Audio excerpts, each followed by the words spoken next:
Nah kan gini, tadi juga sudah disinggung sebenarnya pengen banyak sih praktek daripada rejim Jokowi terhadap buruh migran itu seperti apa kan gitu. Karena kawan-kawan kalau kita baca untuk buruh itu kan Jokowi itu janjinya juga manis. Untuk buruh itu dia bahkan punya namanya piagam deklarasi Marsina yang di dalamnya itu ada 3 layak itu Pak. Kerja layak, upah layak, hidup layak, ya kan? Nah di buruh migran juga dia punya program paling utama yang dia tonjolkan itu kan perlindungan, Pak. Ya, perlindungan yang disampaikan Pak Jumhur tadi di dalam rejim Jokowi ini. Tapi kita mesti melihat bagaimana sih prakteknya perlindungan itu gitu. Nanti Pak Jumhur juga mungkin bisa menjelaskan soal itu. Tapi tadi sudah ada beberapa contoh. Salah satunya misalkan untuk biaya pendidikan itu 0%. Kedua juga nih kasus yang meninggal itu juga semakin meningkat bukannya semakin menurun gitu. Ketika beliau tinggalkan di BNP 2 TKI gitu. Kalau sekarang namanya juga udah berubah. Ya. Jadi cuma namanya doang. Kalau dulu kan Badan Penempatan dan Perlindungan, Badan Nasional ya. Penempatan dan Perlindungan. Kalau sekarang tuh Badan Perlindungan, tapi nggak pernah melindungi buruh migran. Yang ada cawe-cawe. Nah, ada cawe-cawe. ini mungkin juga selain itu kita ngelihat tadi, mungkin nanti juga Pak Jumhur bisa tambahkan. Tapi Pak ini coba juga jelaskan juga karena dia lebih banyak dalam soal praktek sehari-hari dengan kawan-kawan buruh migran. Jadi bagaimana sih tentang migrasi sendiri dalam perspektif internasional termasuk perkembangan gerakan buruhnya. Gitu ya. Jadi mungkin silakan Pak ini. Terima kasih sebelumnya. Assalamualaikum warahmatullahi wabarakatuh. Selamat siang, Om Swastiastu, Namo Buddhaya, salam kebajikan. Tadi Bapak Jumhur sudah menyampaikan beberapa poin yang sebenarnya sudah memberikan suatu gambaran ya terkait migrasi global dari perspektif kebijakan, dari perspektif bagaimana pihak-pihak seperti pemerintah yang tadi disebutkan ada yang proaktif, ada yang konservatif, tapi juga peran pemerintah Indonesia sebenarnya. Sebenarnya eranya Pak Jumhur waktu jadi kepala BP2MI itu atau BNP 2 TKI ketika itu adalah style dari pemerintah aktivis ya. Jadi kita mengakui sebenarnya di eranya Pak Jumhur itu agak sedikit berandalan mungkin ya cara menghandle, tapi itulah kebutuhan ketika ngomong pekerja migran, tidak bisa halus-halus dan sopan-sopan. Yang sekarang terlalu halus, akhirnya ya malah nggak karu-karuan gitu. Jadi itu salah satu apresiasi yang sebenarnya kita, dan ketika itu walaupun kita ada gebrakan meja, kita masih tetap bisa duduk ngomong gitu. Dan antara halus dan goblok, Pak. Kalau sekarang ini Pak, menghindar sampai nggak kelihatan. Jadi sekarang waktu kepala BP2MI sedih di Hong Kong, itu ketemunya kita karena kita tahu ternyata dia berkunjung diam-diam. Jadi itu style-stylenya sekarang ya. Jadi sekarangnya pemerintahan di era Jokowi mungkin ya nanti kami juga sedang melakukan evaluasi 2 periode Jokowi ya dalam konteks perlindungan buruh migran. Apakah sudah memenuhi janjinya atau tidak? Karena kami juga ingin memberi pesan kepada pemerintahan berikutnya di pemilu tahun depan. Jadi ini nanti yang akan jadi modal kami untuk berbicara, tapi dengan fakta dan data, bukan hanya dengan emosi ya. Nah, saya akan berusaha ngomong tadi Pak Jumhur ngomong dari atas ke bawah, saya akan ngomong dari bawah ke atas. Pertama, saya berangkat dari pengalaman pribadi sebagai TKI. Saya bekerja sebagai pekerja rumah tangga di Hong Kong selama 23 tahun. Baru 2 bulan yang lalu saya memutuskan pulang ke Indonesia untuk ambil kuliah, karena itu janji kepada orang tua saya mengapa saya jadi TKI, tapi kok malah nggak pernah kuliah. Tapi di sisi lain memang salah satu tanggung jawab saya yang lebih besar saat ini mengurusi migrasi global. Jadi saya punya pengalaman mengorganisir orang Indonesia di luar negeri sehingga membangun kelompok-kelompok pekerja migran sektor PRT. Tadi Pak Jumhur tepat mengatakan salah satu yang membuat kami bahkan tidak bisa menuntut lebih karena Indonesia tidak punya perlindungan PRT. Jadi bagaimana kamu mau ngomong upah naik, hak ini dikasih di Indonesia saja, PRT juga begitu, gitu ya. Sama ketika kita menuntut adanya pembebasan beberapa teman kami yang dipenjara di Indonesia karena terlibat di dalam sindikat narkoba. Ada 2 perempuan, yang satu itu Mari Utami, mantan dari Taiwan yang terjebak sindikat narkoba dan dipenjara di sini udah 20 tahun di Indonesia. Yang kedua Mary Jane Veloso dari Filipina yang dia juga dijebak oleh sindikat dan dipenjara 15 tahun di sini. Kami meminta pengampunan dan juga pembebasan karena sekali lagi dalam konteks perlindungan pekerja migran. Tapi itu sekali lagi di luar negeri mengatakan negara kamu aja menghukum mati orang seperti ini, kenapa kamu meminta kami membebaskan? Nah ini aspek hukum ketika di Indonesia tidak bisa menjadi tolak dan di luar negeri juga sangat susah sekali. Nah saya akan berbagi cerita. Sebenarnya yang ingin saya sampaikan lebih apa sih posisi migran dalam konteks globalisasi? Ya, tadi Pak Jumur mengatakan bahwa ini adalah free trade atau perdagangan bebas dan juga perpindahan diaspora atau masyarakat yang kurang mampu ke negara-negara yang lebih berpunya. Itu satu kenyataan. Tapi dari kami yang setiap hari hidup sebagai pekerja migran itu kayak apa? Kami melihatnya. Apakah ini satu kesempatan yang enak? Ataukah ini akan jadi potensi pekerjaan jangka panjang? Ataukah seperti yang terjadi hari ini di Indonesia menjadi lapangan kerja generasi ke generasi? Jadi kadang saya sama teman-teman sampai ngomong begini, iya juga ya, kita sudah jadi pekerja migran itu sudah 20 tahun lebih. Anak kami juga jadi pekerja migran. Kadang ponakan kita juga jadi pekerja migran. Sepupu kita juga jadi pekerja migran. Ada kalanya ketika reuni itu satu RT, satu desa, satu itu keluarga. Begitu. Jadi sekarang menjadi pekerja migran itu menjadi profesi generasi ke generasi. Pertanyaannya jadi begini, apakah kita bahagia? Apakah ini yang kita proyeksikan ketika kita menjadi pekerja migran? Sesungguhnya kalau ditanya, semua yang menjadi pekerja migran selalu mengatakan jangan sampai anak saya jadi pekerja migran. Jangan sampai keturunan saya jadi pekerja migran. Kenapa? Karena saking tidak enaknya. Kalau enak kan tentu ayolah jadi pekerja migran. Jadi, tapi kenapa kenyataan yang terjadi adalah berbalik arah. Saat ini justru menjadi jenis pekerjaan, lowongan kerja yang tidak mungkin dihindari lagi. Dan ini menjadi pertanyaan yang harus kita tanyakan, apakah bangsa Indonesia akan berdiri menjadi sebuah negara dan bangsa di atas ekspor dan penderitaan orang-orang yang diekspor ke luar negeri? Ini pertanyaan jangka panjang ya. Nah berikutnya, Mas, berikutnya. Nah saya kenalkan dulu Ima, saya Pak, karena pengalaman saya bergerak di global, saya sejak 2008 selalu terlibat di dalam urusan migrasi dunia. Jadi saya juga bisa menjawab pertanyaan saya sendiri. Pertama, apakah bisa kita tidak jadi pekerja migran? Ya. Yang kedua, bisakah saya pulang dan tidak lagi jadi pekerja migran? Ya. Yang ketiga, bisakah pekerja migran tidak tereksploitasi? Ya, idamannya kan begitu. Terus yang keempat, bisakah generasi yang ke depan jangan sampai jadi pekerja migran? Kalau jadi, jadilah orang yang punya karir di dalam negeri yang berkarya dan berdaulat, tapi bukan kayak kita di luar negeri. Setelah saya terlibat dengan internasional ini, itu baru terjawab semua. Terjawabnya bagaimana? Karena esensinya kita semua adalah sumber tenaga kerja murah di dalam dan luar negeri. Posisi migran juga sama, dia adalah pekerja murah untuk kebutuhan pasar dan tenaga kerja di luar negeri. Seperti apa rasionalnya nanti saya terangkan. Nah di IMA ini, monggo Mas. Next. Jadi IMA ini kami bangun tahun 2008. Dia adalah aliansi global dari organisasi massa pekerja migran, imigran. Imigran itu yang sudah menetap ya. Yang migran itu berarti yang masih 2 tahun, 3 tahun, 4 tahun pulang dan sebagainya. Imigran itu berarti sudah jadi penduduk setempat sana. Terus pengungsi dan orang-orang yang berstatus pencari suaka. Ketika kami membangun IMA tahun 2008, ketika itu karena kita melihat memang saat ini kelompok migran itu ada di mana-mana. Dan orang menjadi migran itu sudah menjadi fenomena yang sangat umum sekali. Filipina itu 10% penduduk, 15% itu ada di luar negeri. Indonesia itu 9 juta dan jumlahnya nggak pernah turun, naik terus. Meksiko itu besar sekali, India besar sekali, Cina besar. Hampir semua negara sekarang mengirim migran. Kalau di total itu saat ini jumlahnya sudah 282 juta, lebih besar atau setara dengan jumlah penduduk Indonesia. Itu manusia yang hidupnya tidak pernah punya tujuan akhir, karena 5 tahun di sini, 2 tahun di sana, 7 tahun di sana, begitu seterusnya.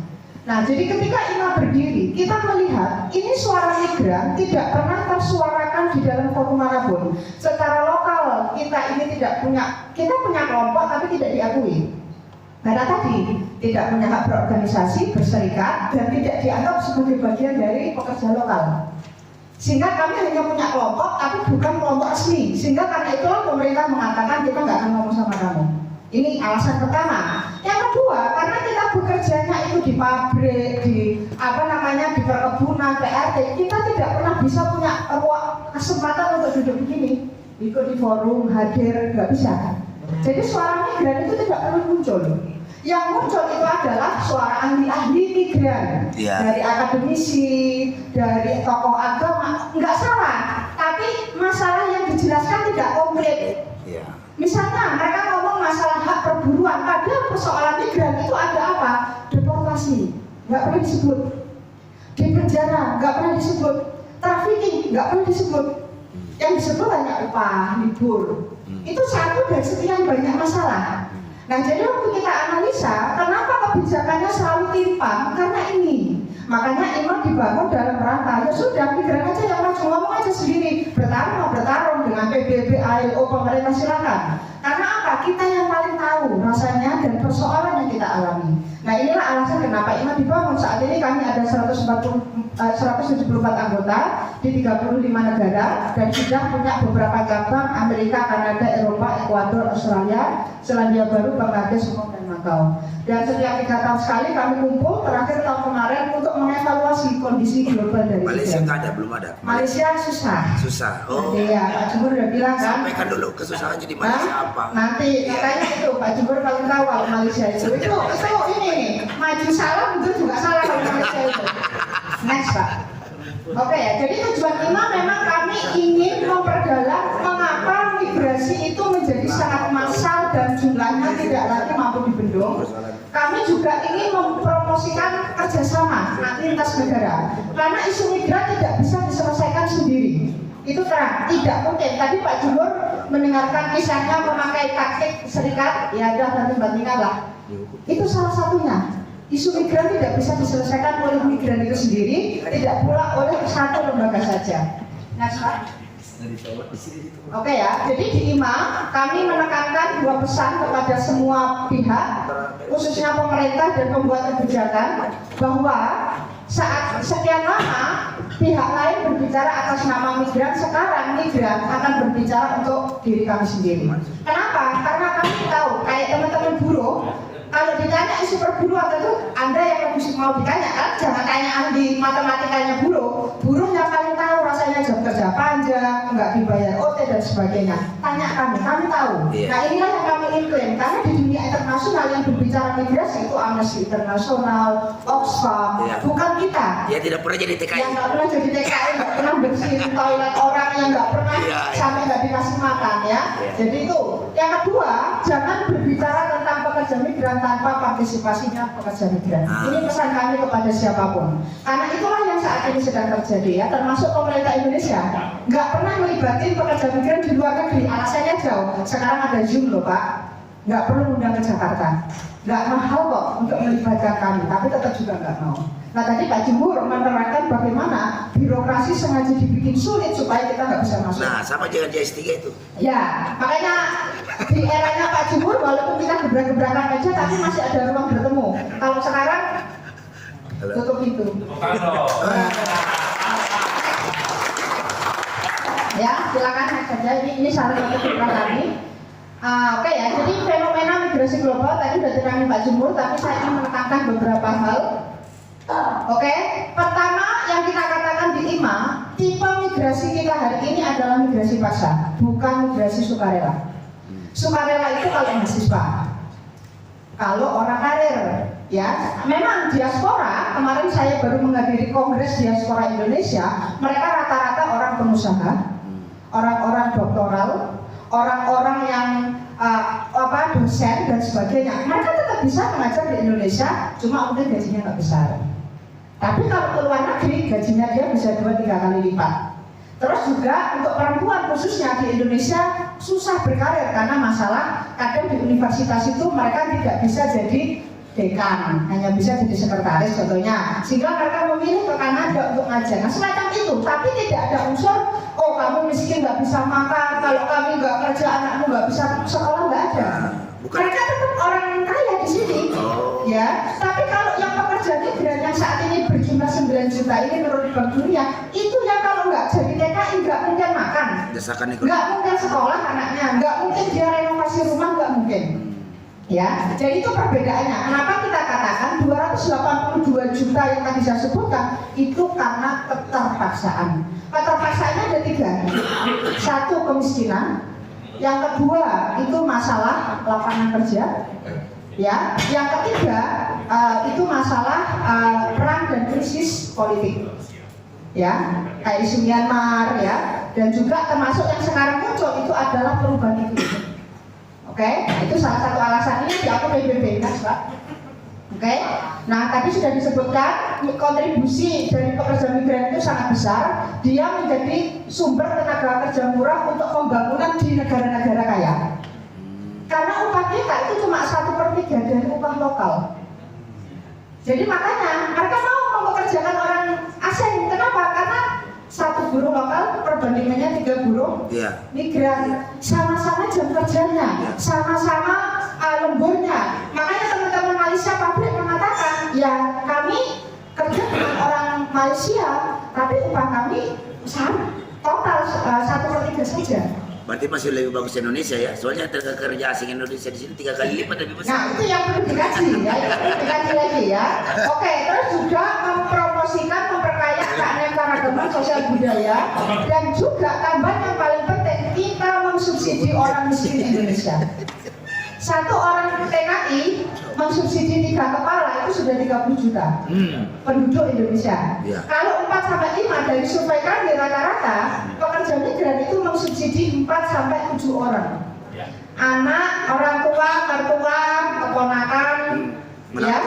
Nanti kampung menantu kalau sudah beranak pinak tambah lagi, begitu seterusnya. Jadi kenapa itu kita ini yang mensubsidi? Makanya negara ini gagal mengurus orang miskin sebenarnya.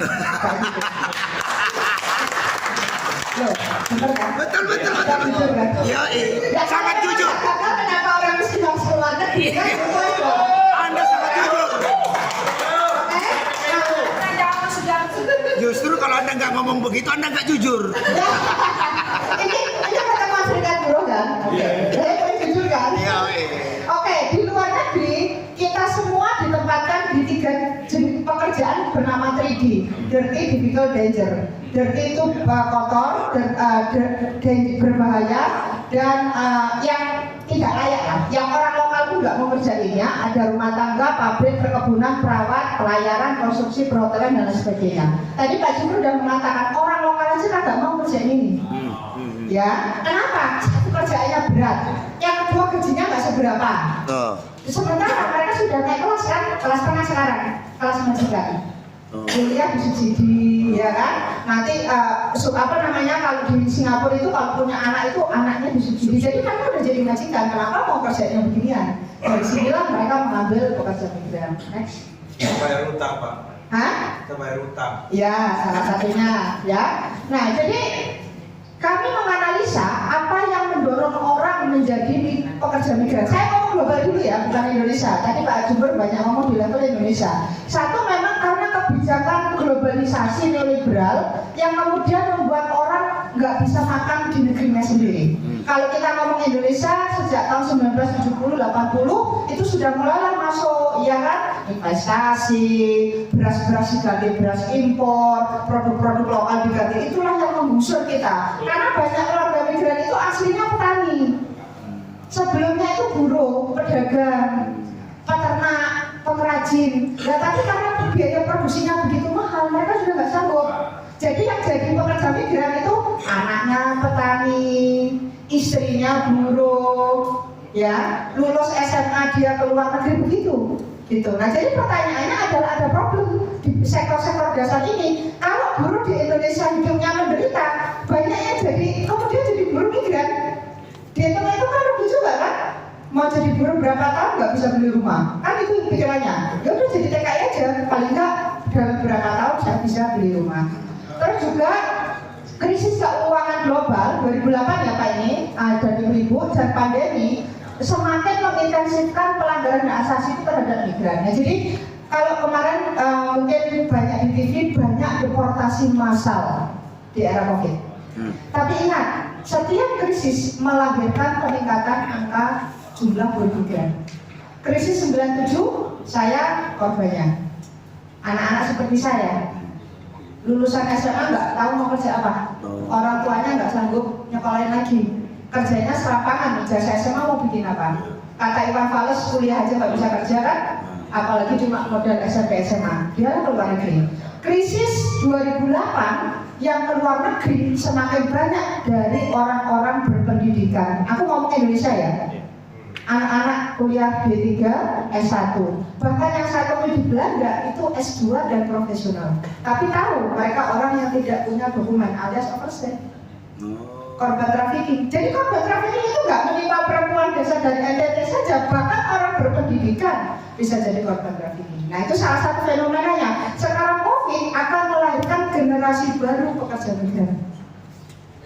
Paham ya? Setiap krisis melahirkan generasi baru, tapi jumlahnya naik terus. Berikutnya juga sistem patriarki juga ya, karena ketimpangan upah di kalangan buruh tani perempuan dan buruh tani laki-laki, terus juga perang dan konflik, dan tadi saya sebut perubahan iklim ya.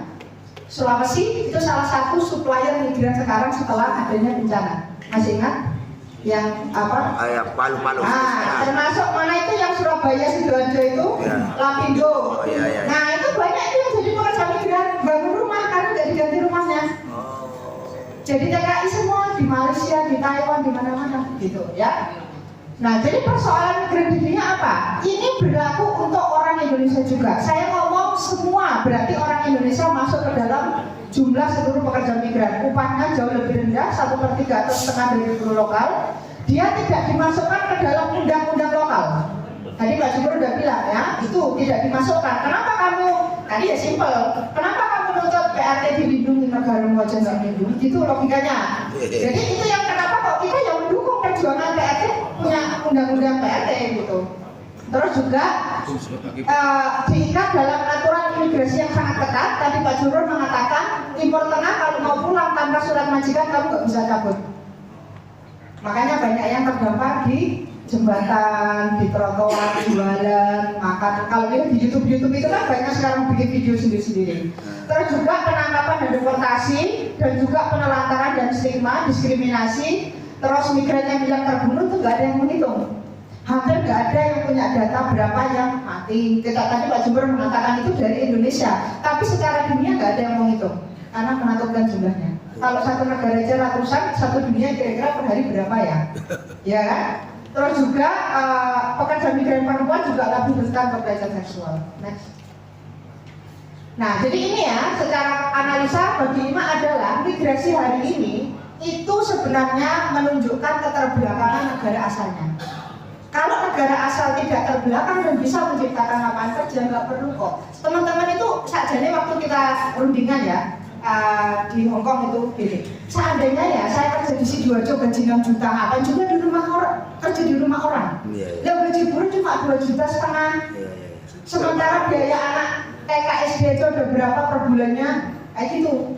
Jadi sebenarnya logika teman-teman itu saya ini bukan karena mereka nggak cinta tanah air atau nggak mau pulang. Di Indonesia nggak punya upah yang layak sesuai dengan inflasi. Nah gitu. Terus juga artinya keterbelakangan itu yang membuat mereka harus cabut dari negerinya sendiri. Apakah itu tidak menyakitkan? Wah, menyakitkan sekali. Banyak ibu-ibu itu yang baru menyusui anaknya umur baru 1 tahun harus rela meninggalkan. Wah, itu menderitanya lama loh Pak. Kadang kami di luar negeri itu harus menciptakan sistem supporting ibu-ibu muda itu loh. Karena fisik dia menderita nggak bisa menyusui, emosi dia lagi depresi. Kan itu kalau bahasanya itu kan baby blues itu ya. Ibu-ibu yang baru melahirkan kan, terus harus bekerja ke majikan, setiap hari bilang good morning, dan dia nggak boleh sedih kalau di rumah majikan itu. Majikan nggak suka, karena kalau dia sedih nanti kalau bahasa Chinese-nya itu bad luck, membawa sial, gitu. Jadi nggak boleh sedih, makanya nangisnya nanti waktu ketemu kita. Nah itu kita ciptain sistem begitu. Terus juga di negara tujuan itu juga menunjukkan pembangunan yang terjadi di Amerika, Kanada, Eropa itu dengan tumbalnya buruh migran. Karena Amerika pekerja migrannya itu mencapai 35 juta Per totalnya. Ya, pekerja migran. Amerika itu nggak bisa bangun kalau nggak ada migran. Eropa itu nggak bisa bangun kalau nggak ada migran. Negara mana di dunia ini yang bisa berjaya? Malaysia dengan Twin Tower-nya, kalau bukan karena migran nggak mungkin. Jadi tumbal dari pembangunan mereka itu adalah pekerja migran, gitu ya. Makanya mereka sangat berkepentingan mengontrol dan upah rendah. Karena kalau mahal nanti mereka merasa rugi. Oke, next. Nah, jadi di Indonesia sendiri mengirim pekerja migran sudah sejak dua periode Belanda tahun 1890. Itu Belanda pertama kali lah yang memperkenalkan sistem pengiriman TKI. Itu ke Suriname, kalau Vietnam dan beberapa lah, saya lupa beberapa negara ya. Tapi Suriname yang paling terkenal, makanya disebut Kampung Jawa. Ya. Terus Indonesia di era Soeharto tahun 1970 mulai memperkenalkan. Nah pertanyaannya begini, mengapa Indonesia mengirimkan secara resmi TKI? Ini resmi loh, kenapa itu masuk era APBN? Setiap tahun ditarget, zaman SBY dia mengatakan setiap tahun target 1 juta. Kenapa? Ketika itu baru 500.000, sekarang sudah rata-rata 700.000 per tahun. Kenapa? Karena pembangunan di Indonesia, devisanya itu sekarang bergantung dari uang kiriman pekerja migran. Dulu kan migas, non-migas, TKI. Sekarang dibalik, migas, TKI, non-migas. Makanya nanti lama-lama migasnya habis, TKI nomor 1. Kayak Filipina itu tanpa migran udah ambruk itu ekonominya. Meksiko tanpa migran ambruk.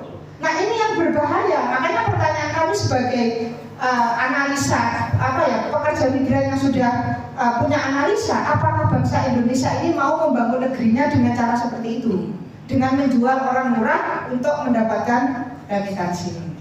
Next. Oke ya, jadi next ini tadi sudah diterangkan tujuannya semua untuk buruh murah ya. Nah, jadi saat ini tujuan utama pemerintah di dalam meyakinkan pengiriman TKI itu adalah membuang pengangguran dari dalam keluar. Ini, karena mereka setiap kali ada laporan pemerintah itu yang saya lihat adalah analisa angka pengangguran. Karena di analisa angka pengangguran berarti inilah target mereka mengirim. Saat ini analisa angka pengangguran banyak di orang-orang lulusan S1. Makanya kami ya, ibu-ibu yang di luar negeri ini kuliahkan anaknya sampai S1. Habis itu anaknya tanya, Bu, saya mau kerja ke Jepang saja, ikut pelayanan. Begitu terus. Jadi kita melahirkan anak nyekolahkan sampai tinggi, anaknya jadi TKI baru.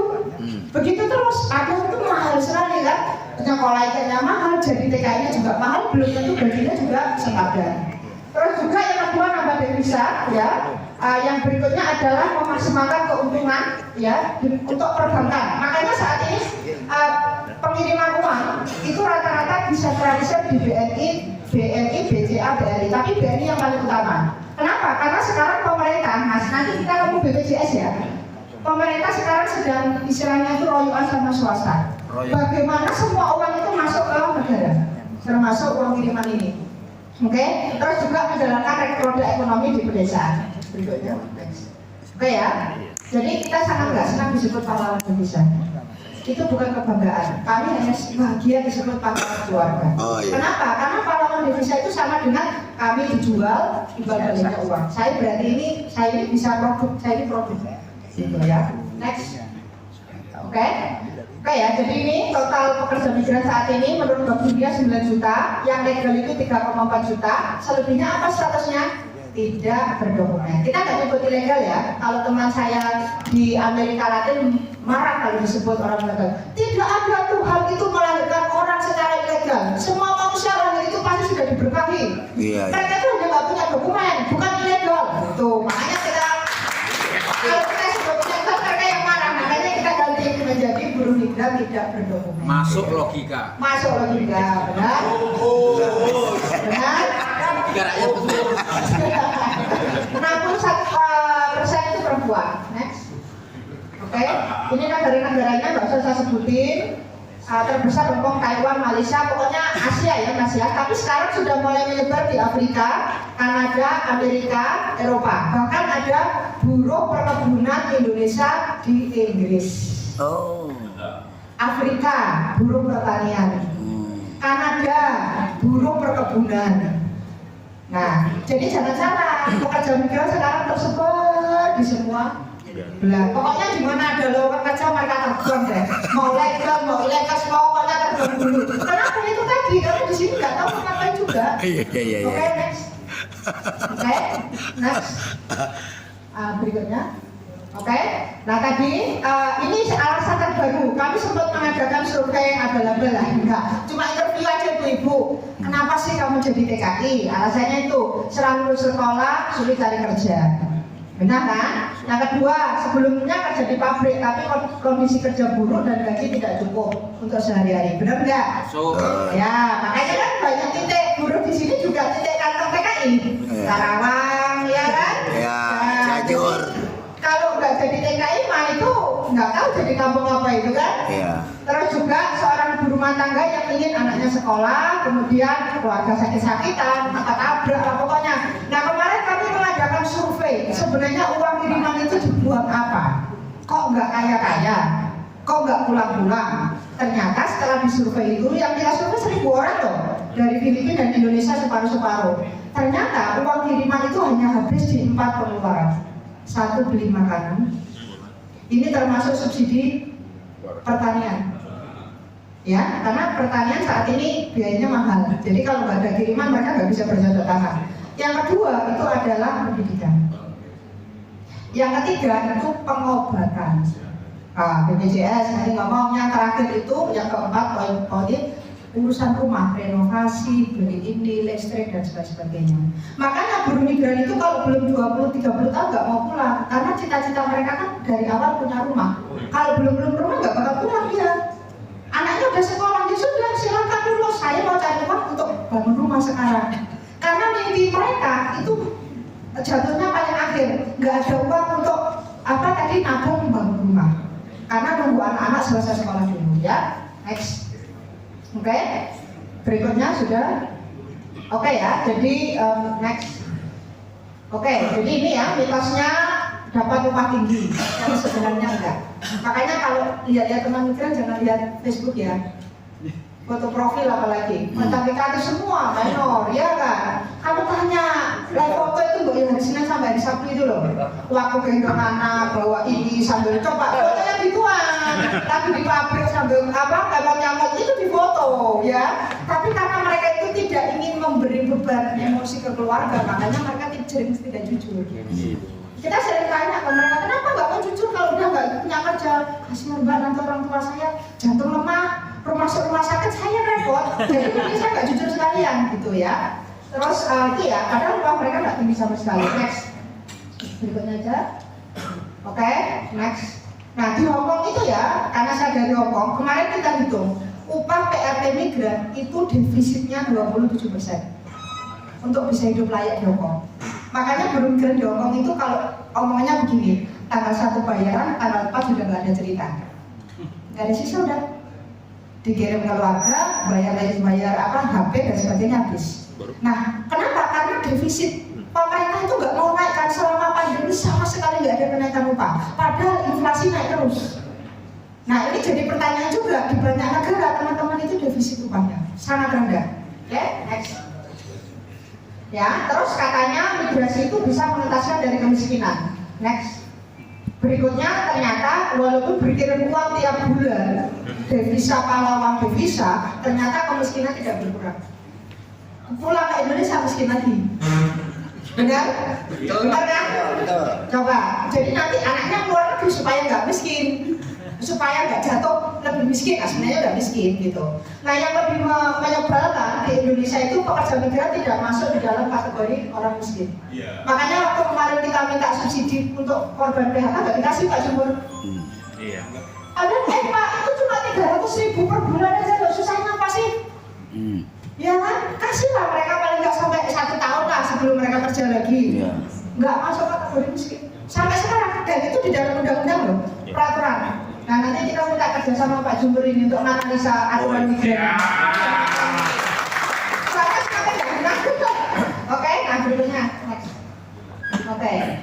Nah yang perlu teman-teman pahami, buruh migran itu demi berkirim uang, dia tidak hanya save nabung uangnya, tapi di situ di balik itu pengorbanan air mata, keringat, jam kerja panjang, dipukul majikan hanya demi bisa kirim per bulan tadi. Jadi di balik uang kiriman itu sebenarnya ada simbahan tangisan, keringat, bahkan darahnya juga ya, sampai mati-mati hanya demi Ya Allah. Dan ini yang tidak pernah diakui oleh pemerintah, makanya kita sebel kalau pemerintah hanya bilang remitansi nominal. Dengerin tuh Pak Presiden, Ya. ngatain dengerin. Oke, terus ya. Oke, berikutnya. Marah-marah dulu sama Jokowi, dengerin. Ada kata-katanya. Oke, dampaknya apa? Anak yang ditinggal, keluarga cerai-berai, penderitaan keuangan dan batin, stigmatisasi terhadap perempuan pekerja migran ya. Teman-teman yang pulang dalam kondisi nggak bawa uang dianggap gagal. Banyak lah teman-teman yang nggak mau pulang ke kampungnya. Akhirnya tinggal di kantor kami karena mereka malu nanti diomongin tetangga. Makanya pendidikan itu sangat penting. Karena kasihan mereka. Akhirnya mereka terluka-luka. Mau pilih apa tadi tidak berdokumen di luar negeri overstay. Karena kalau pulang nggak bawa uang mereka lebih malu lagi. Gitu. Nah ini penyuluhan masyarakat jadi sangat penting. Next. Oke. Next berikutnya. Oke. Sorry, sebelumnya ini Bu. Ya. Jadi sistem migrasi saat ini masih berbahaya, mahal dan menjerat pekerja migran ke dalam kemiskinan. Jadi kami ini bekerja dan tetap miskin. Oke? Perlu ada pertanggungjawaban ya dari pemerintah, dari semua pihak melalui pembuatan aturan yang benar-benar menjunjung tinggi pengorbanan migran dan membebaskan mereka dari aturan yang tidak diperlukan.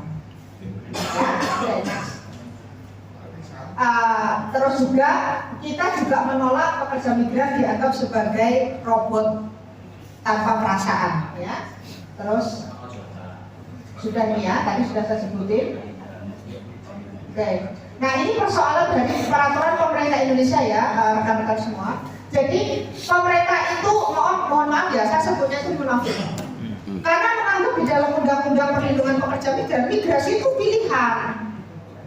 Loh, Takdir. karena pilihan itu pemerintah nggak perlu melindungi itu loh, paham ya? Ketika pilihan, anggapnya kayak orang-orang profesional udah kerja-kerja aja. Tapi kita kan paksaan, kondisi terpaksa sebelum berangkat aja udah bermasalah kan?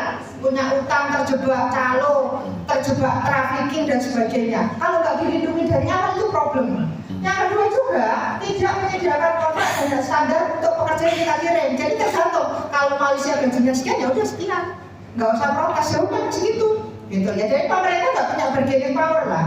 Berikutnya juga untuk PRT ini wajib masuk PT. Di tengah PT itu nyata-nyata itu calo apa ya, kok bisa loh dia itu.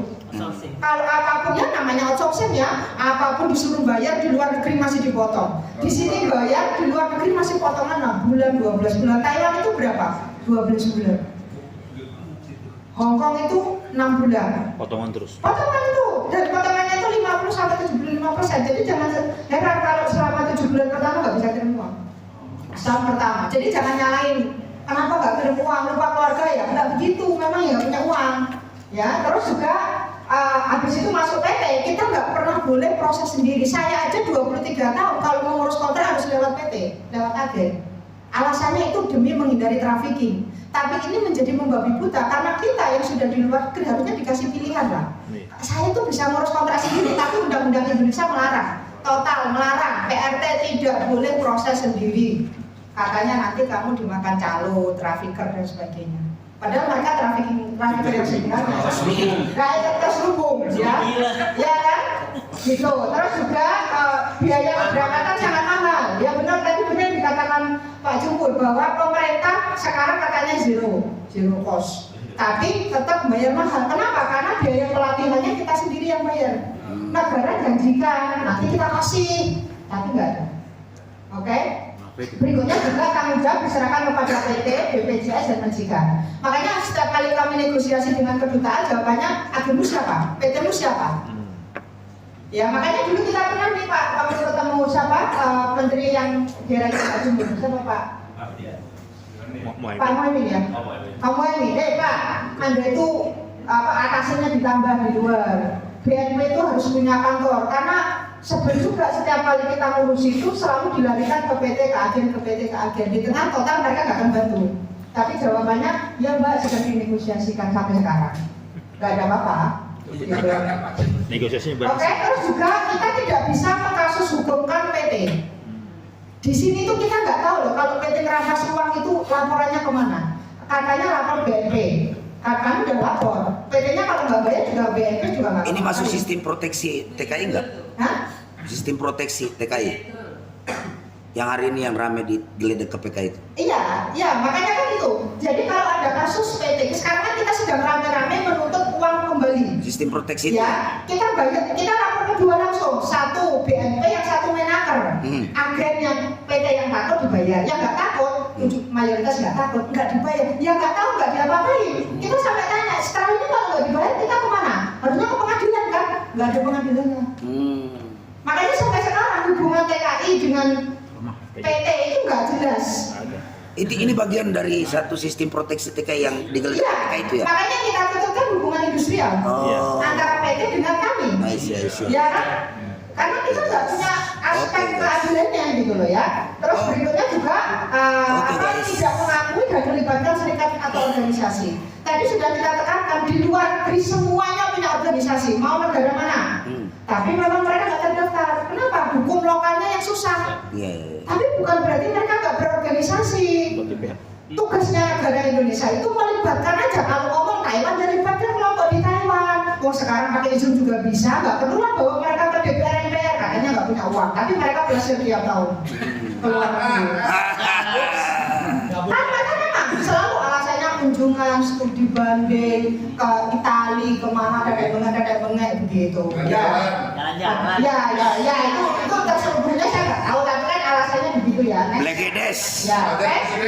Nah jadi itu ya konsekuensinya sangat fatal, nggak perlu saya sebutin, saya langsung aja di aspek berikutnya tuh. Oke, nah jadi saya simpulkan bahwa Indonesia itu kaya sebenarnya ya, SDA-nya kaya, SDM-nya kaya, sumber daya alam manusia, tapi itu tadi hanya dimanfaatkan oleh korporasi, perusahaan. Sekarang investasi semakin dengan Omnibus Law, saya aja pengen belajar Omnibus Law. Kenapa? Karena titik terakhir nanti pasti itu ngusuri orang itu. Calon TKI lahir dari Omnibus Law kan? Habis ini loh ya, gitu. Nah jadi kita harus mulai berburu migran. Kenapa biaya pendidikan semakin mahal, kesehatan semakin mahal? Terus berikutnya juga kita harus dijadikan penyokong bagi kejayaan negara yang sudah jaya. Ya, secara sumber daya murah kita ini di dalam negeri buruh murah, di luar negeri masih buruh murah.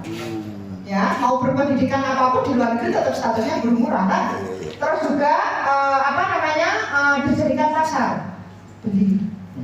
Kemarin kita menganalisa, tahu tidak? Kita sampai lucu ya ngomong begini. Kita ini bekerja untuk kan kalau di dalam siklus pasar itu sebenarnya pemiliknya mungkin satu, mungkin Bill Gates ya, tahu ya Bill Gates. Tapi dia memiliki usaha A, B, C dan D. Jadi kita kerja untuk perusahaannya dia, belanja dari pasarnya dia, ya.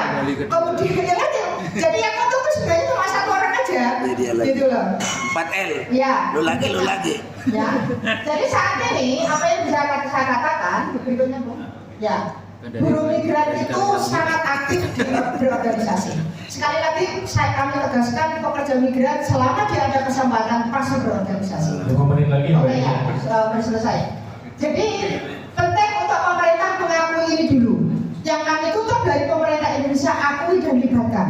Jangan selalu kita dipandang tidak ada. Yang menyakitkan pemerintah setiap kali negosiasi hanya berbicara dengan kelompok di Indonesia yang sudah tidak terlalu update terkait situasi luar negeri. Berikutnya juga, kembali lagi. Ya, terus juga kita juga menggunakan berbagai cara untuk mengekspresikannya, mulai seni, solidaritas. Kemarin di tengah COVID, pemerintah cuma ngasih masker, kita bisa menggalang makanan dan shelter dan sebagainya. Dan lebih dari itu yang paling penting yang kita lihat menjadi solusi adalah pentingnya kesadaran masyarakat Indonesia atau negara asal terkait apa itu migran dan migrasi. Sehingga teman-teman bisa memberikan dukungan dan solidaritas yang diperlukan.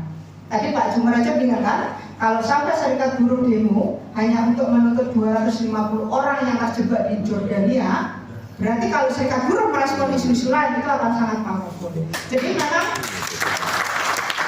dari itu kami juga sangat berharap berbagai serikat buruh sudah mulai punya inisiatif untuk membangun kelompok-kelompok migran di barisannya. Sebut dong nama aliansinya, Aliansi Aksi Sejuta Buruh. Ya, Aliansi Aksi Sejuta Buruh. Gitu. Masing-masing anggota kan punya anggota. Nah, silakan berinisiatif kalau membutuhkan kerjasama, kami open. Mau ada diskusi orientasi pendidikan hukum, kami siap. Saya saat ini sudah berada di Indonesia dan membangun kelompok studi dan juga kelompok mata migran yang akan tujuannya mengedukasi masyarakat di Indonesia. Terima kasih. Wassalamualaikum warahmatullahi wabarakatuh. Seru ya.